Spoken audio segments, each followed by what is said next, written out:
¿Qué tal? ¿Cómo les va? Tengan todos ustedes muy buenas noches. Bueno, no se puede abstraer uno de lo que está viendo tanto en Moscú como en San Petersburgo. Realmente uno llegó acá, el que vino por primera vez, a ver un campeonato de fútbol y seguramente se ha quedado sorprendido por lo que son estas dos ciudades en este país, el más grande de Europa. Estamos ante un Moscú que nos sorprende pero al andar, todo lo que se ve en Moscú, está todo bien, todo funciona. San Petersburgo lo mismo, tenemos un estadio donde se pudo ver el equipo de Argentina jugando con Nigeria, que tiene nada más ni nada menos que capacidad para 60.000 personas y se pudieron evacuar en una hora a través de una sola línea de metro. Es algo fantástico, la practicidad y el orden con lo que se manejan las cosas en este país. Yo me acuerdo haber estado acá, en este mismo lugar, hace 20 años atrás. Este es el Parque Gorki. En ese momento, hace 20 años, todo lo que era de la Unión Soviética lo estaban recogiendo de distintos lugares del país y los traían y los tiraban prácticamente acá. Me refiero a estatuas, a monumentos, a todo lo que significaba y tenía olor a la Unión Soviética. Venía acá como si fuera esto un cementerio. Después de 20 años he tenido la suerte de poder estar nuevamente en este parque Gorki, que fue creado en el año 1928, precisamente por un hombre del régimen, un escritor que se llamaba Gorki, y ese hombre fue el que generó esto para el ocio, para decir esto es para la gente, para que la gente lo pueda disfrutar. Bueno, hoy ¿qué estamos viendo? Que todas esas estatuas, todo lo que fue símbolo de la Unión Soviética, está debidamente puesto dentro del parque en una especie de museo al aire libre, donde se pueden apreciar todos los ídolos políticos de esa época. Es por eso que estamos realmente maravillados, porque esto no es solamente Moscú, la Plaza Roja, sino que a cada paso que vamos dando, esto está muy pegado al río Moscú, que lo estuvimos recorriendo también, está perfecto, está limpio, está ordenado, el tránsito de embarcaciones funciona perfectamente, y este museo al aire libre, juntamente con todo lo que es el parque, que es un parque de muchas hectáreas, donde está prácticamente en pleno centro. Esto está a 6, 7 cuadras, 10 cuadras a lo sumo de la Plaza Roja. Y la gente lo puede disfrutar, la gente puede venir a pasear al lugar y hacer ocio. Para eso fue creado este lugar y este lugar fue potenciado en el tiempo. Y hoy, con el gobierno que se está viviendo, lo que están viviendo los rusos, esto lo mantiene de una forma magnífica. Por eso es un placer estar acá en la noche de hoy y podérselo mostrar a todos ustedes. Vamos a ir viendo algunas de las imágenes de lo más importantes que hay en el lugar.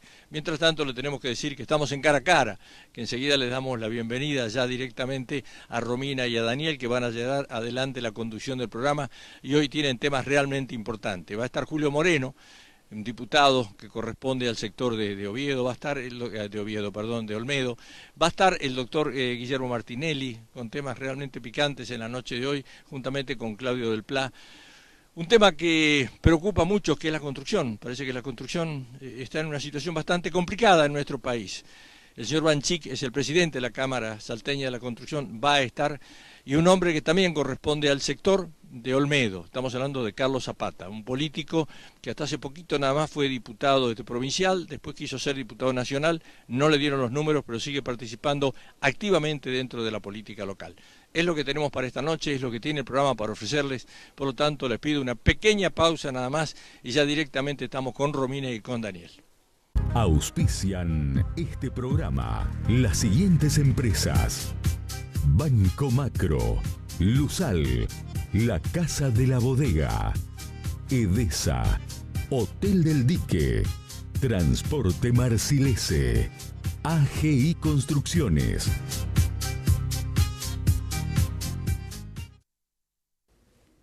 Bueno, buenas noches. Acá realmente disfrutando las imágenes que recibíamos desde Moscú por parte de Mario. Un Mario Peña que también se encargó de hacer la presentación de este primer bloque, en este caso con 3 de los invitados que él mencionaba. El diputado Julio Moreno, el diputado Guillermo Martinelli y el diputado Claudio del Pla. Ustedes saben que cuando pensábamos el programa la idea era evitar los rodeos, ir al grano, pero creo que voy a hacer un rodeo porque tras la presentación de Mario y ese relato que hacía de Moscú, se me vino una pregunta a la cabeza que se la quiero hacer a ustedes. Por favor, sean muy breves, así podemos hablar de lo parlamentario. Pero ese orden, esa planificación que relataba Mario, A una ciudad, a una provincia como Salta, ¿nos falta para eso 30, 40 años? ¿O en algún momento nos desviamos del camino y no vamos para ahí? ¿Qué? Yo creo que falta, primero, una política destinada a eso. Cuando nosotros cambiamos de gobernadores acá en la provincia de Salta permanentemente, cada uno se considera que es dueño de hacer lo que le parece. Es decir, no hay una política de Estado que realmente se pueda trazar. Bueno, la política de este gobierno es dejar hacer, dejar pasar, ¿no es cierto? Entonces el Estado estuvo casi ausente durante estos 12 años en materia de conducción, por ejemplo, de cosas como esa, ¿no es cierto? Te dirá, no, pero se hizo, por ejemplo, el Parque del Bicentenario. Ese Parque del Bicentenario ya estaba hecho en la época de Romero, inclusive uno de sus funcionarios, Fortuny, había hecho justamente el cercado, las arcadas de entrada, la delimitación de las áreas, la laguna esa que la hizo la empresa de construcción que sacó, como se dice en la construcción, la tierra para prestar para el camino, por eso se hizo la laguna, no es una laguna exprofeso para eso, sino como consecuencia de otra cosa. Pero bueno, son cosas que realmente no se están cumpliendo. Bueno, en la Unión Soviética era ordenada la Unión Soviética. Esto no es una improvisación tampoco de la Rusia de Putin, ¿no es cierto? Claro. Había un concepto del orden, del progreso. Esas obras de arte, por ejemplo, que precisamente mostraban el espíritu del pueblo soviético en alguna medida, ¿no es cierto? Que Gorky haya hecho precisamente ese parque es una consecuencia de su talento, ¿no? Bueno, yo creo que falta acá tener... O sea, tenemos chance de llegar en algún momento, ¿no? No, pero ¿por qué no hay? Sí. Porque el problema no es simplemente orden, sino planificación. Es decir, la ciudad es un lugar para vivir y para el acceso a servicios esenciales y para el acceso a los bienes culturales. Y no está planificada para esto. La ciudad sobre todo es un escenario de negocios, particularmente inmobiliarios. Y entonces el desarrollo es un desarrollo donde hay que estar discutiendo todo el tiempo, por ejemplo, que se pretende construir en altura en lugares donde no hay servicios previstos, básicos, esenciales, o tenemos una planta depuradora de líquidos cloacales que está por menos, digamos, tiene la mitad de la capacidad que tendría que tener, entonces tenemos graves problemas ambientales. Es decir, cuando la ruta del desarrollo de una ciudad es la ruta de los negocios, es una anarquía propia del capital.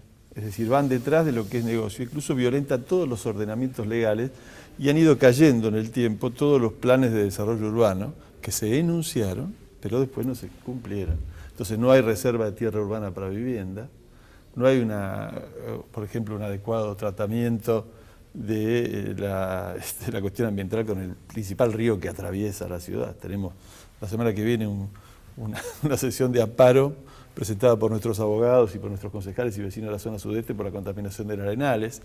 Es decir, ahí es un problema de la orientación social. La lógica del capital no planifica, es ciega en un sentido porque busca solo la ruta de los negocios, y en este caso particular la de los negocios inmobiliarios. Bueno, obviamente comparto lo que acaban de decir mis colegas, pero creo que también es un problema de educación. Y te lo digo concretamente, cuando hace muy poquito tiempo se puso la obligación de ir con el cinturón de seguridad en los coches, o sea, no es una disposición, no tiene más de 10 años, y bueno, ahora todo el mundo anda con los coches con cinturón de seguridad. O sea, creo que también pasa empezar a enseñar dónde tirar los papelitos, empezar a enseñar cuál es la limpieza que tenemos que tener, el orden en el tránsito, los lugares para estacionar, los lugares en las escuelas, por ejemplo, en las horas pico. O sea, todo eso también pasa por un problema de educación, no solamente también de planificación, de cuál es la ciudad, pero sí un problema de educación y educarle a las personas, decirle, mira, no tires papeles acá, no estaciones en este lugar, o hay lugares para estacionar, hay coches que pueden circular acá, de esta hora, y bueno, eso creo que pasa también por un problema de educación, para ser cortito. Ahora, ustedes hablan de educación, planificación, orden. ¿Puede decirse que hay todos estos aspectos dentro de la Cámara de Diputados? ¿Cuál es el balance que pueden realizar ustedes? Porque ya ustedes prácticamente están entrando en receso junto con las escuelas, y a uno le gustaría saber, porque escucha diversas voces, entre ellas el diputado Mimesi, que dijo que cuando hay algún proyecto de adhesión a la fiesta de tal o cual santo o patrono, todos los diputados están presentes, pero al momento de tratar temas muy importantes, es como que cuesta encontrar esa coincidencia, esa concordancia para sacar o legislar o dar media sanción a leyes que son necesarias. Bueno, todo depende de la óptica con que él mire lo que es la Cámara de Diputados. La Cámara de Diputados no es un grado, no es un lugar donde hay una directora, una maestra que dice, niños, ahora vamos a hacer tal cosa. Bueno, pero el doctor Godoy por ahí tiene esa impronta, digamos. Bueno, pero no para legislar, legislar. Será para llamar al orden porque el reglamento le da esa facultad, pero no para legislar. Legislar es precisamente la confluencia en la Cámara de Diputados, y digo la Cámara de Diputados porque la Cámara de Diputados realmente es un mosaico de distintas variantes políticas e ideológicas. Entonces, no es que uno tenga que decir, he presentado un proyecto y todos tienen que estar de acuerdo en el proyecto que yo he presentado. Tiene que discutirse ese proyecto. Primero se discute en las comisiones, y en las comisiones algunas veces esos proyectos naufragan porque no sirven, porque no son quizás oportunos, porque están mal hechos, porque no ayudan a la provincia, o porque son contrarios a otras leyes que ya se han dictado, o porque son inconstitucionales, y otros sí tienen el alcance de unificar voluntades, y se las hace. Yo no creo que sea así como dice Mimesi, de que las leyes importantes, bueno, que me diga cuáles son las leyes importantes en que no hemos trabajado. Y cuando decimos trabajado no significa estar de acuerdo todos, sino con esta impronta, con la diversidad que significa el nacimiento de una ley por el conjunto de la sociedad, que no piensa siempre igual. Sí, no, lo que digo es lo siguiente, mira, sí, a ver, pretender un orden determinado, ¿cuál sería el orden? Por ejemplo, hay algunos dicen que la Cámara de Diputados es una escribanía del gobierno. Esa sería una lógica de un orden, es decir, que hay una mayoría oficialista que impone un disciplinamiento con las normas que manda Urtubey y bloquea las que se enfrentan abiertamente con la política del gobierno. Bueno, ese es un orden, pero tiene que ver con la representación que hay ahora. Lo que quiero decir es lo siguiente, mira, hay grandes temas que la Cámara no está tratando y no hemos podido tratar. Nosotros, un tema es el ingenio San Isidro, que nos hemos empeñado hace 3 meses en que la Cámara y el Estado en general intervenga, y no hemos logrado ni que el Ejecutivo intervenga ni que la Cámara intervenga. Hemos presentado un proyecto de ley, pero expresa una polémica política. Es decir, yo no me voy a enojar porque no los quisieron tratar. Es una lógica del Parlamento. Quiere decir lo siguiente, frente al hecho de que la principal fuente de trabajo de un departamento, como el Departamento General Güemes, que afecta a 2.000 puestos de trabajo directos e indirectos, hay quienes pensamos que el Estado tiene que intervenir y garantizar a como dé lugar, y de acuerdo a preceptos constitucionales como la Declaración de Utilidad Pública y la expropiación, que ese ingenio siga funcionando. Hay otros que piensan que esto no es viable o que no corresponde. Y entonces hay una polémica política, no es un problema de educación o de buenos tratos. Bueno, tampoco. Yo soy diputado nuevo, obviamente para mí es todo nuevo. La verdad que la dinámica en sí del proyecto, del trabajo en Cámara de Diputados me gustó mucho. Sé que han habido en la gestión anterior, o sea, han habido 4 o 5 diputados muy fuertes de oposición, ahora somos muchos más, pero somos una oposición constructiva, o sea, nosotros analizamos cuáles son las leyes que sirven y que contribuyan para que la provincia crezca. O sea, el planteo fundamental es preservar las fuentes de trabajo, que la provincia crezca, y bueno, en eso estamos empeñados.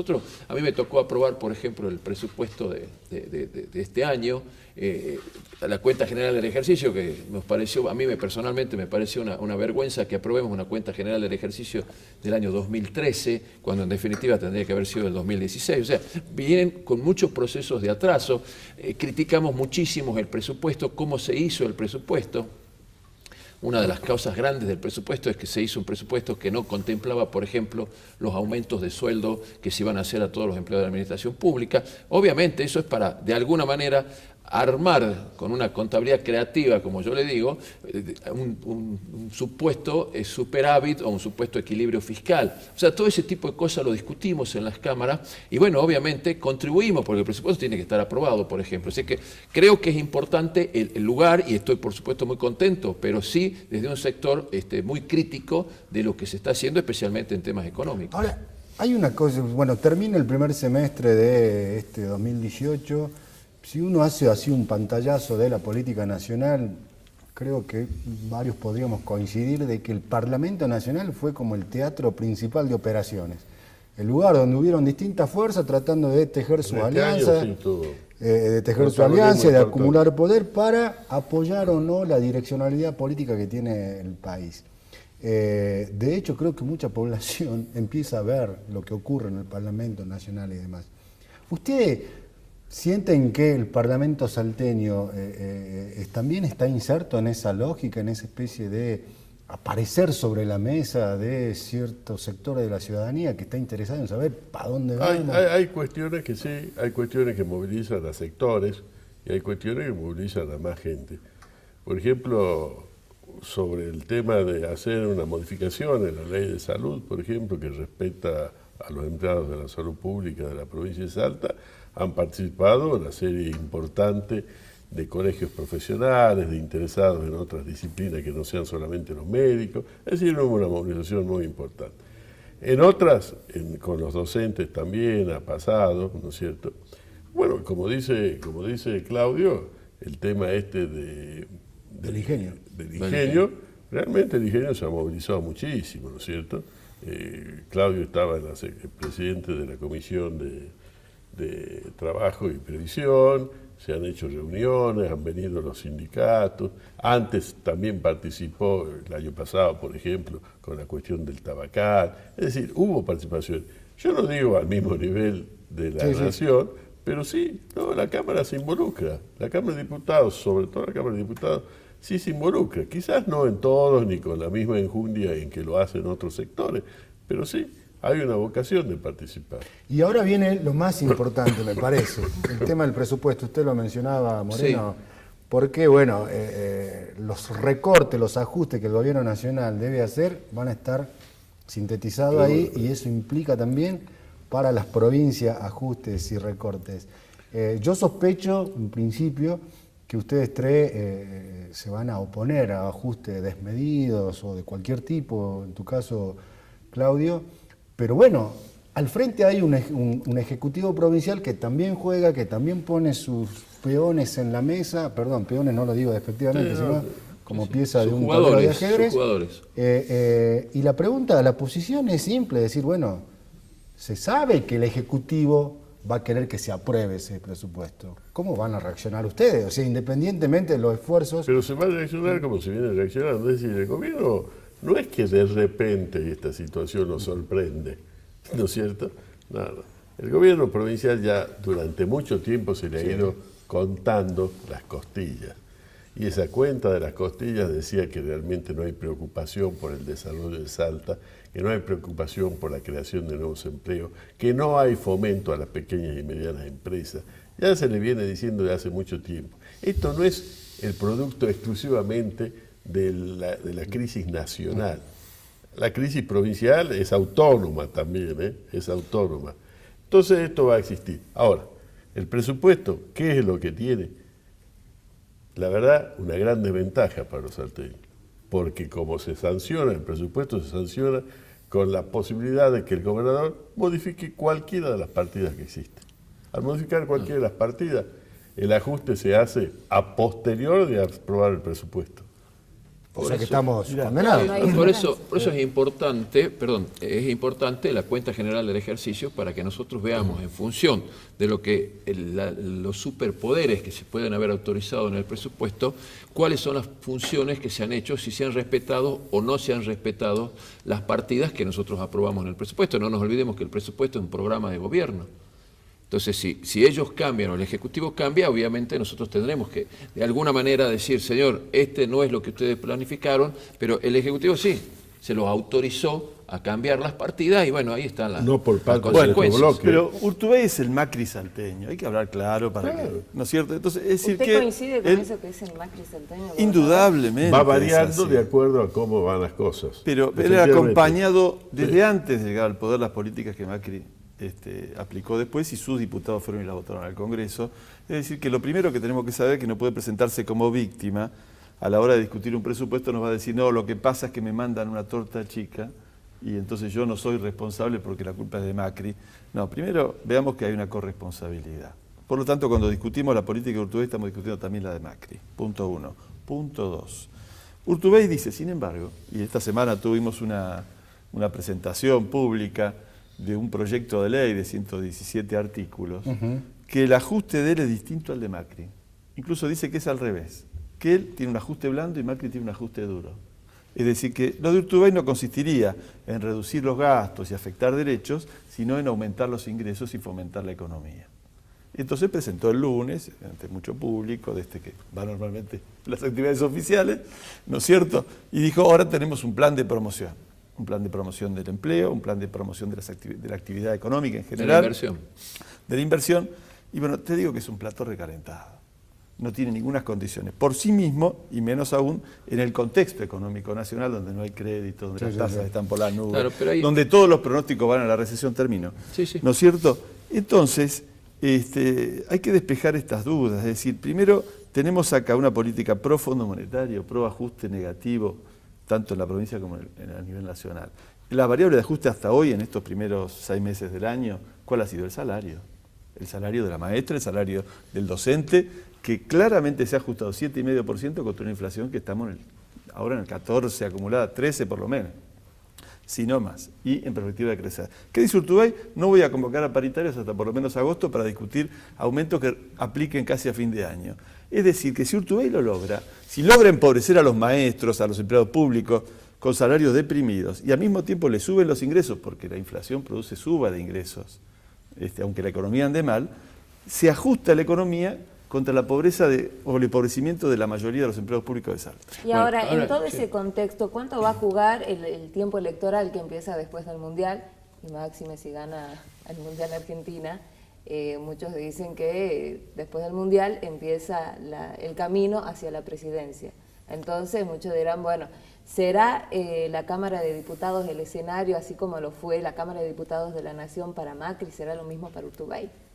En el sentido en relación al lugar que ocupe sobre las grandes crisis, porque se habla mucho de las cuestiones del Parlamento Nacional, porque en diciembre ¿qué se discutió? Un ajuste contra los jubilados, y había una manifestación de 300.000 personas el día que se aprobó contra la voluntad de esa manifestación. Ahora el derecho al aborto legal, que tuvo una manifestación de 1 millón de personas a favor de este derecho y que se aprobó. Es decir, cuando hay cuestiones que expresan gravísimos problemas sociales o de interés público, los cuerpos legislativos tienen este interés.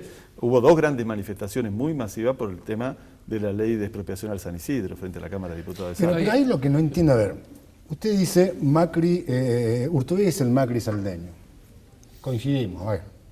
Si Urtubey es el Macri salteño, Urtubey va a desplegar una serie de movimientos para generar una política que, con sus detalles y demás, en lo central, digamos, apoya el ajuste de Macri.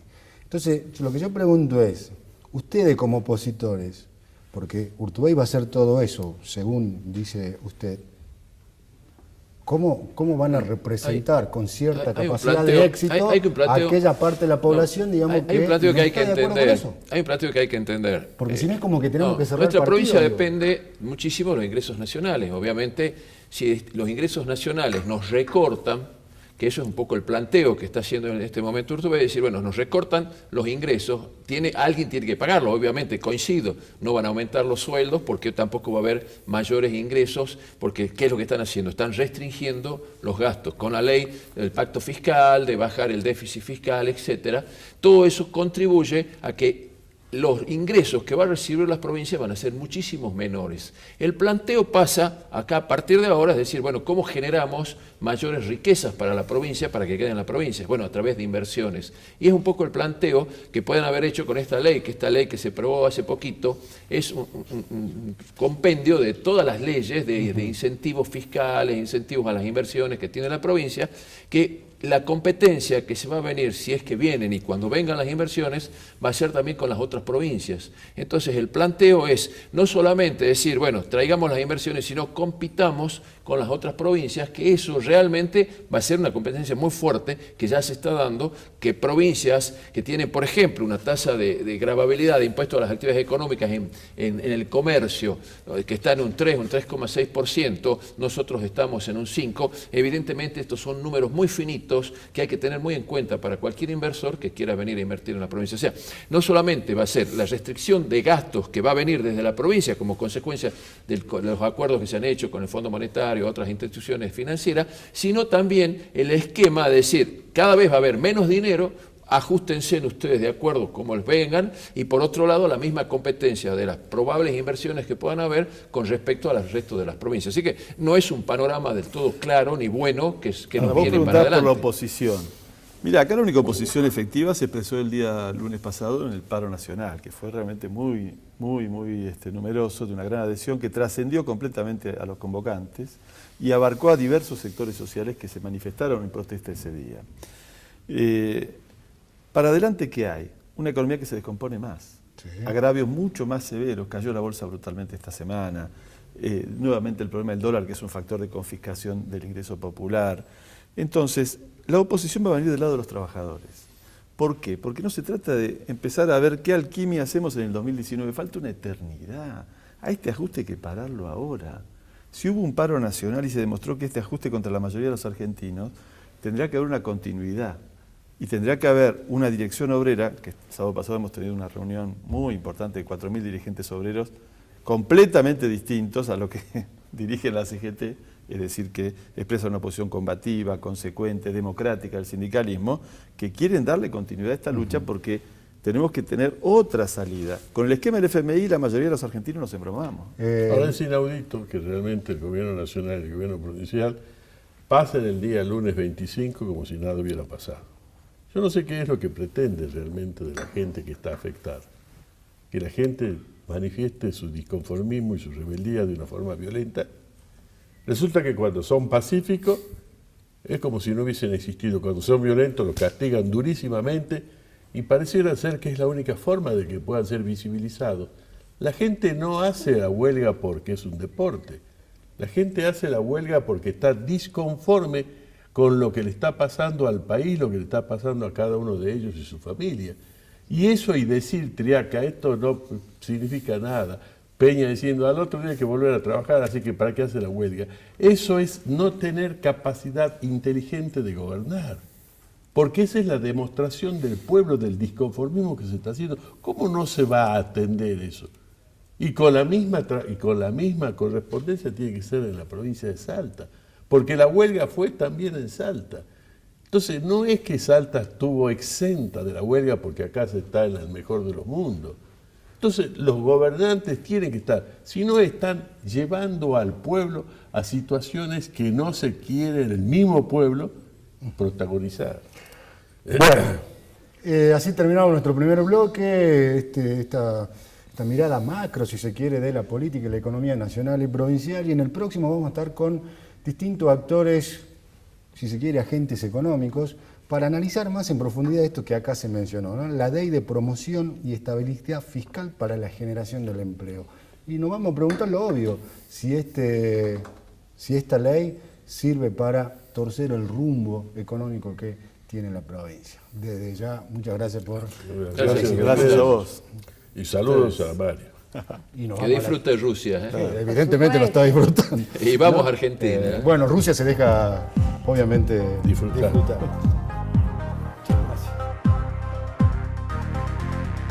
La compu o una bici. O comprar la bici con la compu. Alcanzá lo que querés con los préstamos personales de Banco Macro. Cobrando tu sueldo en Banco Macro, accedes a tasas preferenciales. Macro, tu banco cerca, siempre. Para mayor información consulta en www.macro.com.ar.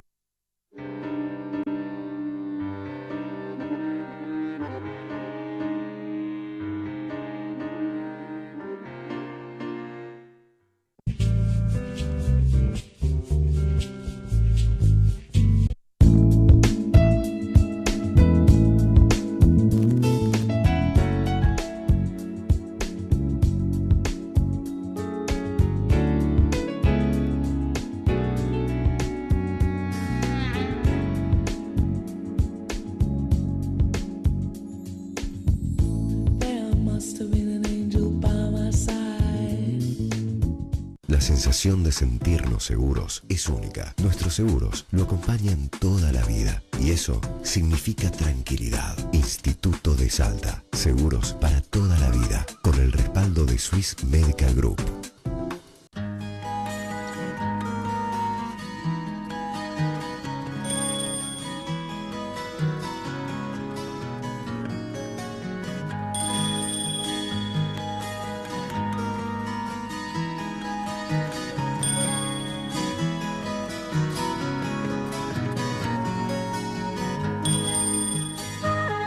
Transporte Marcilese, una empresa salteña con años de experiencia en transporte de cargas y operaciones logísticas. Transporte Marcilese, desde Salta y hacia donde usted lo necesite.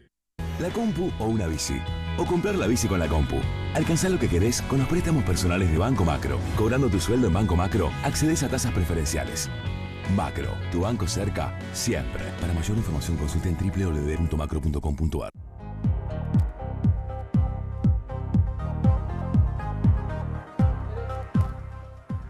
Bueno, y acá volvimos como lo prometimos, obviamente, y el tema clave. En la semana se promulgó la Ley de Promoción y Estabilidad Fiscal para la Generación del Empleo.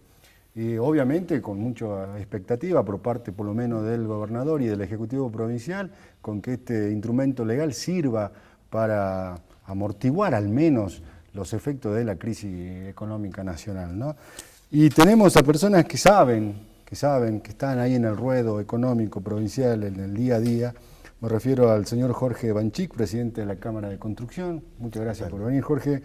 Carlos Zapata, diputado mandato cumplido y que sabe de números, lo podemos asegurar. Le agradezco mucho la invitación a Daniel Romina, es un gusto compartir la mesa con y Rubén Barrios, bueno, de la Cámara de Comercio, un señor que también viene padeciendo mucho la situación, ¿no? Bastante. Para tirar la pelota, el otro día ayer el jefe de Gabinete Nacional, en su visita al Senado de la Nación, bueno, aparte de su exposición, mandó respuestas escritas, por escrito. Y hay algo que me llamó poderosamente la atención. Entre el 2016 y el 2017, en el 2016 hubo un saldo neto negativo de 2.221 pymes que cerraron. Y en el 2017 ese número se extendió a 2.566. De por sí ya un problema. Ahora, si uno ve, no dio precisiones, pero las provincias más afectadas eran la del norte y Salta. Esta ley que se promulgó con bombos y platillos, digámoslo, ¿ayuda a resolver esta cuestión gravísima? No sé quién quiere empezar. Somos todo oídos para este tema. Bueno, yo le voy a decir, las leyes por sí solas no solucionan problemas, sino cómo se aplican y en manos de quién está la aplicación. El texto de la ley no es suficiente para buscar o empezar o emprender el camino para alcanzar el objetivo planteado, necesita una reglamentación. En esta ley, que ha sido promulgada con bombo y platillo, como lo acaba de decir, hay disposiciones interesantes. Por ejemplo, es venturoso o auspicioso que en el gobierno de la provincia, luego de 11 años, se den cuenta de que el futuro de la provincia pasa por contener al sector asalariado a través de políticas que puedan generar empleo o paliar los problemas que puede traer la política económica que genera desempleo y sobre todo incentivar la producción dentro de la provincia. Las medidas promocionales que ponen directamente exención de impuestos, que para ahí en el articulado para mí tiene algo que es objetable, que lo pone a excesiva discrecionalidad del funcionario, el nivel, el tiempo y la cuantía de las exenciones que puedan alcanzar o beneficiar los proyectos. Y también está el tema de los beneficios fiscales como el otorgamiento de certificado de crédito fiscal, que hice unos números considerando que la inflación que te den hoy, por ejemplo, el crédito fiscal, que no puede ser más del 10% por cada proyecto de un fondo de 60 millones, y tomas que la inflación sea un 25% y irá cayendo después 5% cada año, al cabo del sexto año donde tenés que empezar a devolver, ya en términos reales te devolverías el 50%. Es una ayuda importante. También está el subsidio, el apoyo en 5 puntos en la tasa de interés. Pero no creo que sea suficiente ni determinante para que venga la gran inversión. Yo creo que el paquete o la presión o el obstáculo mayor está en todo el espectro de la legislación impositiva a nivel nacional. Si tenés en cuenta que porque cada 100 pesos que cobra el obrero, el peón o el empleado, el Estado se lleva 67 más. Aparte, que tenés impuestos en el sector agropecuario, como ser los derechos de exportación, que son el 35%, sin tener en cuenta el nivel de rentabilidad que tenga el cultivo en ese momento. Que tenés un impuesto a las ganancias, que se han eliminado una serie de deducciones que imposibilitan determinar un resultado real por cuestión de imperio de la voluntad del legislador, y por sobre todas las cosas, que no se puede corregir el resultado impositivo o los efectos de la inflación. Eso lleva a que la presión tributaria cae también sobre el impuesto que pagamos todos, que es la inflación. Entonces, en la medida que no tengamos un avance sobre estas legislaciones para sacar del ahogo a las empresas, no creo que vengan las grandes inversiones, pero es auspicioso. Peor es nada. Desde la fuerza política considero que se debe apoyar. ¿La ley es una bocanada de aire fresco, Barrios, para el comercio? Evidentemente, en primer lugar, nosotros sentíamos que no existíamos, las pymes no existíamos en este país. Todos los números, todas las acciones estaban destinadas a la macroeconomía. Y decíamos, ¿y nosotros qué? Cierran y cierran los comercios, las pymes, en fin. Yo creo que cuando uno está en el desierto, un poquitito de agua es la diferencia entre la vida y la muerte. O sea, creo que va a ayudar realmente. Eso se complementa inclusive, esta ley de estabilidad provincial, con los anuncios a nivel nacional que se hicieron también. Yo acabo de llegar de Buenos Aires, ayer estuve en CAME, estuve con el presidente, con los ministros, y bueno, también hay anuncios en ese sentido. Realmente siento que nos descubrieron, que saben que nosotros existimos y que tenemos vida y que nos podemos morir, nos estamos muriendo fácilmente. Entonces, por poco que sea, por supuesto que no va a alcanzar, porque acá lo que va a alcanzar es la reactivación de la economía cuando se reactive en serio. Pero pequeñas cosas que nos dan, pequeñas exenciones, pequeñas rebajas de esto, de cargas patronales, de lo que sea, bueno, hay cosas que quedan pendientes y queda la pelota picando también, porque hay algunos de estos beneficios que se han anunciado a nivel nacional que se van a otorgar en zonas como la nuestra, siempre y cuando se comparta, palabras textuales, dijo el presidente, el esfuerzo con la provincia. Veremos si la provincia accede también a bajarnos un impuesto tan distorsivo como es ingreso bruto.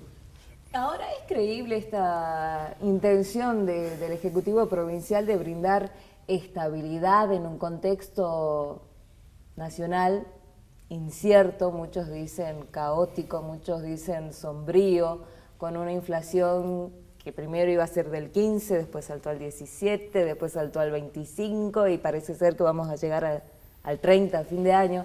¿Se puede creer, digamos, que detrás de esta buena intención se pueda realizar todo esto? Vos lo dijiste, son intenciones.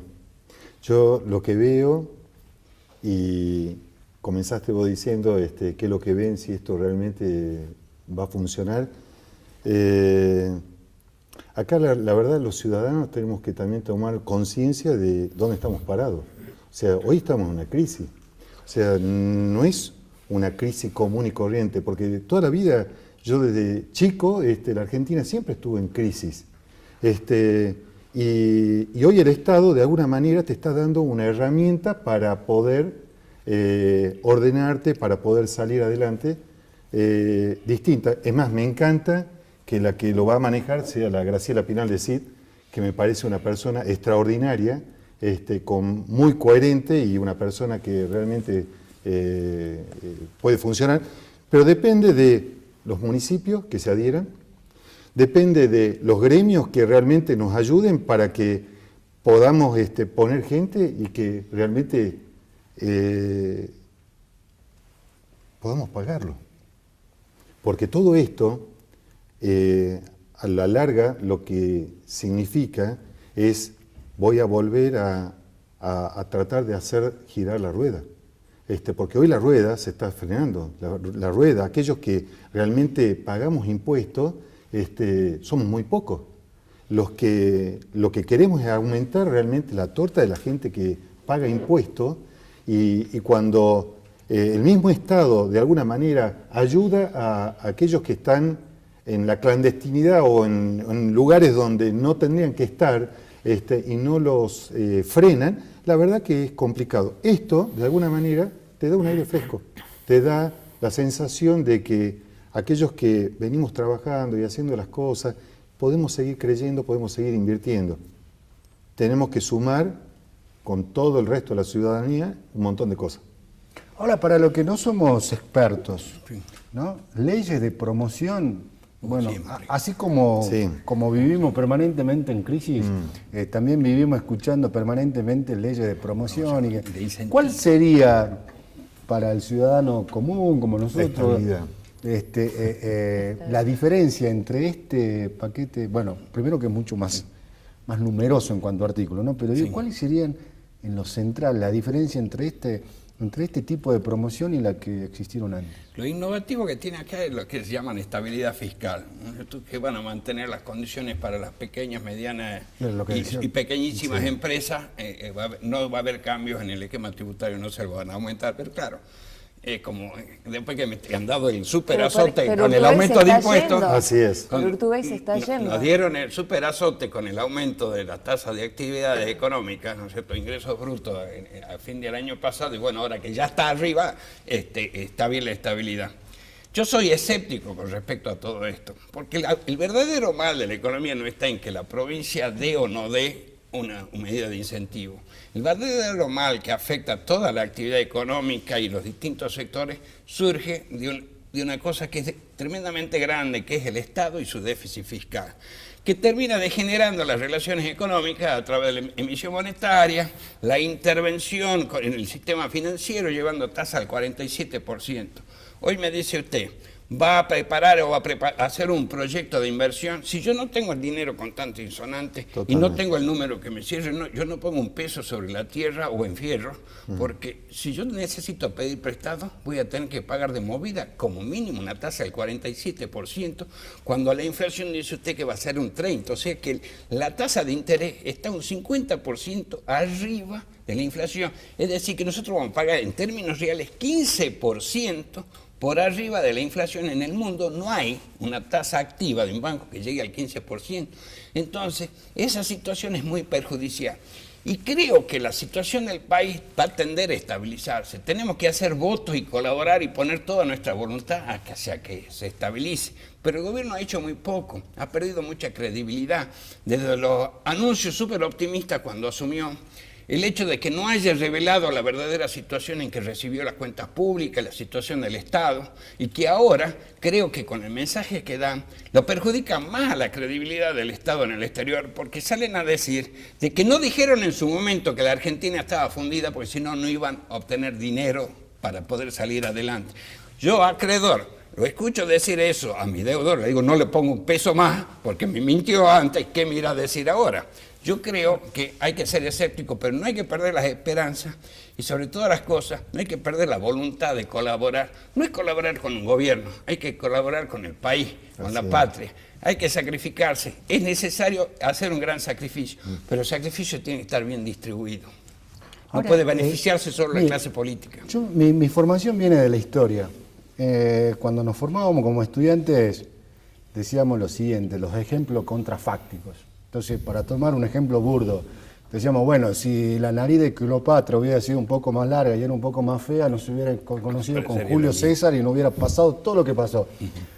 A mí, sinceramente, ya me da la sensación de que todo lo que se dice que iba a ocurrir si seguía el kirchnerismo es contrafáctico. Es decir, por un lado incomprobable, salvo que alguien dice, bueno, íbamos para allá, pero no lo sabemos, y después los índices van empeorando. El kirchnerismo terminó la inflación con el 25%, ahora vamos ahí, en este tercer año se calcula que 27, el 30%. Sí. El riesgo país, alguna herramienta financiera, es el más alto de los últimos...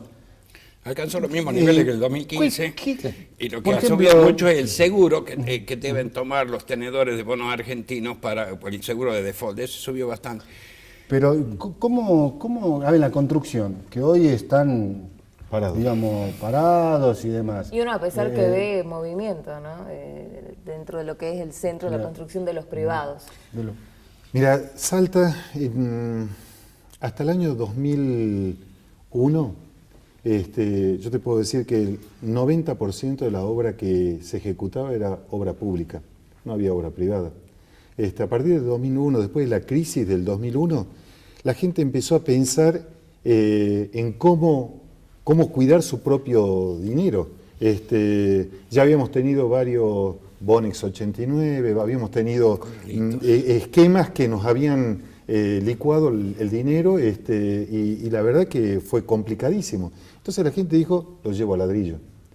Hoy yo te podría decir de que vos tenés más o menos un 60% es obra privada y un 40% es obra pública. O sea que es genuino lo que se está invirtiendo. Vos agarrás la oeste y ves todos los barrios nuevos que se han hecho, al margen de los edificios que vos ves. Si vos vas a los barrios nuevos que se han hecho, las inversiones que se han hecho son realmente increíbles. Es increíble. El problema que tiene todo eso es de que todo se hace, no digamos en la ilegalidad, se hace en la forma que se puede hacer, como vos recibís un crédito del Procrear y la plata que te dan no te alcanzaría para poder hacerlo si tenés que pagar todos los impuestos. Nosotros las empresas constructoras cobramos en blanco y todo lo que tenemos es en blanco. O sea que pagar los impuestos y tener todas las cosas en regla y todo como tiene que ser, tiene su costo. Entonces cuando vos decís, ¿por qué es tan cara la construcción? Y porque, ¿cuánto tengo que pagar de impuestos? ¿Cuánto tengo que pagar? El 60% de una construcción es mano de obra. 60%. Hoy ese es el valor que nosotros tenemos. O sea, imagínate vos si en el esquema de la construcción se te para el Estado y no te paga, o no te redetermina el precio. ¿Qué es lo que está pasando en este momento? ¿Por qué está parando la obra, o por qué para la obra? Porque no hay redeterminaciones de precio. El Estado Nacional considera que las provincias se tendrían que hacer cargo y las provincias dicen, mientras la Nación no mande, yo no te voy a pagar. Entonces, es todo un círculo que el Estado, que tiene que ser aquello que nos cuide a los empresarios, nos dé previsibilidad, no me los da. Entonces, este tipo de ley que te da previsibilidad, que te da la posibilidad, ahí está dentro de la ley, entra en el marco del PPP. Del público-privado. Hace una semana estuvieron de acá de Nación y todos los proyectos que trajeron, todos los proyectos que teníamos desde Salta fueron rechazados. Están en revisión. ¿Por qué fueron rechazados? Y porque las factibilidades que nosotros tenemos de Agua del Norte, voy a decir con todas las letras, de Agua del Norte, hacen que los proyectos sean inviables, porque los valores de los proyectos de Agua del Norte son más caros que tal vez los desarrollos que vos tenés que hacer. Entonces, yo no sé si es porque, por las dudas, Agua del Norte te pone en cuando hace una factibilidad, te dice, está sujeto a que se haga tal y tal obra, la provisión del agua, la provisión de la cloaca, está sujeto a que se haga tal y tal obra. Y la verdad que muchas veces esas obras son más caras que lo que podría llegar a ser el mismo emprendimiento que vos estás por hacer. Ojo, creo que se puede resolver y lo vamos a resolver, lo estamos tratando de resolver, pero como Nación de alguna manera te baja, son 1.650 viviendas, te las baja porque las factibilidades no coinciden con la ejecución de las obras. Barrios. Esta pregunta se la quiero hacer a usted. En el gobierno hay algunos funcionarios que están celebrando que el año va a terminar con menos déficit que otros años. Cuando uno le pregunta a los que saben, che, ¿y por qué? Te dicen, bueno, básicamente la inflación está licuando un poco, ¿sí?, ese déficit, y no hay ninguna duda que el incremento de los impuestos también aumentó Evidentemente. ¿Ustedes están de alguna manera subsidiando el comercio y demás a ese menor déficit fiscal en la provincia? Sí, ¿y cómo lo están padeciendo? Totalmente, porque números oficiales creo que es un 68% más de recaudación que tienen a raíz de esta reforma tributaria que no era la que esperábamos. No era previsible, digamos. No, para nada. Entonces, evidentemente, eso va a mejorar las arcas del Estado. A nosotros nos están dando algunas cositas, ¿no es cierto?, como ser el tema de los créditos. Nosotros empezamos a lanzar ya una línea de créditos por un total de 6 millones de pesos, pero para comerciantes, para el comercio, que es socio de la Cámara, y le vamos a poder otorgar con una tasa de alrededor del 22%. En este momento esa tasa no existe, entonces es muy beneficiosa. Estamos en planes como el que tenemos de fomento al consumo, el plan 3D+15, que es comprar con tarjetas del Banco Macro con un 15% de descuento y financiación de hasta 6 meses sin interés. Bueno, son cositas que nos tira a nosotros el gobierno provincial, no sé si será en compensación de todo este aumento o simplemente porque están un poco más líquidos, están más solventes y nos pueden otorgar esto para fomentar un poquito el consumo y para evitar que nos terminemos de ahogar, ¿no? Pero sí, indudablemente que estamos subsidiando todo esto. Ahora, contador, ¿es viable, digamos, este proyecto que dice estabilidad fiscal a 10 años? Cuando acá es prácticamente imposible saber qué va a pasar mañana, un gobernador que ya se está yendo, sí. La deuda que tiene la provincia, la cantidad de letras que ha emitido la provincia hasta el momento tomando deuda. Sí, toda la abecedario. Exactamente, entonces, por eso digo, ¿es más que buena intención esto? Mire, yo le repito lo que dije, soy escéptico, eso significa que yo espero ver para creer. Eso no significa que yo me vaya a poner en contra y que lo considere una medida Pero ociosa. ¿cómo sería la forma de instrumentarlo si usted no ve que están los recursos? Pasará por la reglamentación y fundamentalmente que esa discrecionalidad que está prevista ahí para establecer el monto de las exenciones no sea tan libre para que el funcionario pueda desechar buenos proyectos y aprobar proyectos digamos, de sus palos, gente allegada o que siempre sabemos que el Estado cae bajo la sospecha de que los funcionarios llevan agua a su molino.